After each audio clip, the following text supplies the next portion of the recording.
Tugas proyek UP5. Hasil wawancara di sekitar sekolah dan warga sekolah.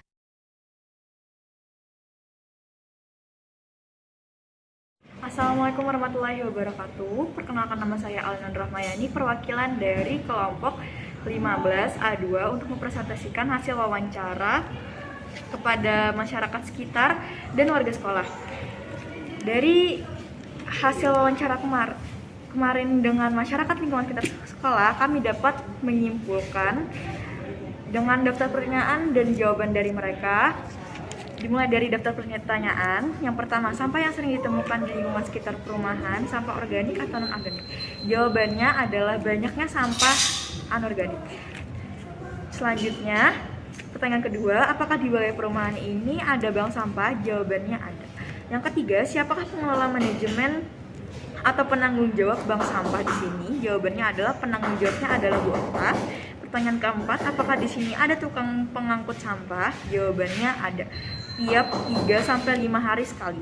Dan pertanyaan terakhir, tukang pengangkut sampah di sini apakah secara sukarela atau gratis atau bayar secara pribadi? Jawabannya adalah bayar secara pribadi. Setiap per bulannya ada iuran dengan sekitar 25.000. Dari 5 pertanyaan dan jawaban tadi, kami dapat menyimpulkan bahwa di wilayah perumahan tadi banyak ditemukannya sampah anorganik, dan di wilayah perumahan tersebut ada juga bank sampah dengan penanggung jawabnya adalah Bu Okta.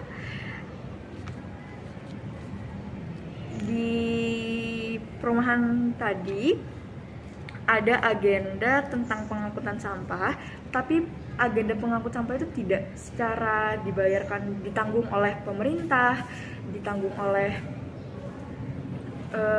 RT RW, tidak, tetapi melainkan secara pribadi dengan membayar iuran sebesar 25.000 tersebut, tetapi 25.000 tersebut tidak pure untuk bayar sampah. Itu digabung dengan adanya sapam dan lain-lainnya. Wawancara dengan warga sekitar, kami juga mewawancarai Bu Asada sebagai guru di SNKB. Pertanyaannya dan jawaban dari beliau, sebelum itu apakah Ibu tahu kategori sampah organik dan non-organik? Jawabannya tidak tahu. Jadi kami mulai menjelaskan apa itu kategori sampah organik dan anorganik. Dan pertanyaan kedua, menurut Ibu sampah yang Ibu temukan di sekitar sekolah sini termasuk jenis sampah organik atau non-organik? Dan kategori apa yang Lausa temukan?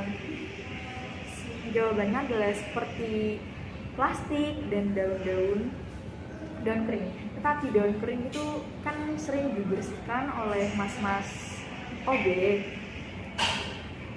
Dan yang paling sering Lausa lihat itu adalah sampah plastik. Dan pertanyaan ketiga, menurut Ibu apakah ada tempat pemilahan sampah di sekitar sini? Jawabannya tidak ada. Dan terakhir, jika tidak ada, apakah ada rencana untuk pembangunan bank sampah di wilayah ini dan sampah pengolahan 3R? Jawabannya tidak ada. Dan kesimpulan yang diambil dari sini, bagus itu agar sampah di sekolah bisa dibuat dan dijadikan barang yang bernilai. Dan aku bingung menyusun kata-katanya. Pertanyaan keempat, jika tidak ada, apakah ada rencana untuk pembangunan bank sampah dan pemilahan sampah di sekitar sini? Jawabannya pernah ada rencana, tetapi terhalangi karena adanya pandemi. Dan menurut beliau, bagus itu agar sampah di sekolah bisa dibuat dan dijadikan barang yang bernilai seperti kerajinan dan menambah kreativitas dari murid-murid di SMK ini. Dan pertanyaan terakhir, apakah Ibu sudah menerapkan pengolahan sampah 3R di sekolah ini? Jawabannya tidak. Karena sampah di sekolah itu menjadi satu, tidak ada sampah untuk organik dan non-organik. Kesimpulan dari kelima pertanyaan tadi, Lausa menginginkan di sekolah ini ada tempat sampah 3R dan ada tempatnya bank sampah dan pemilahan sampah.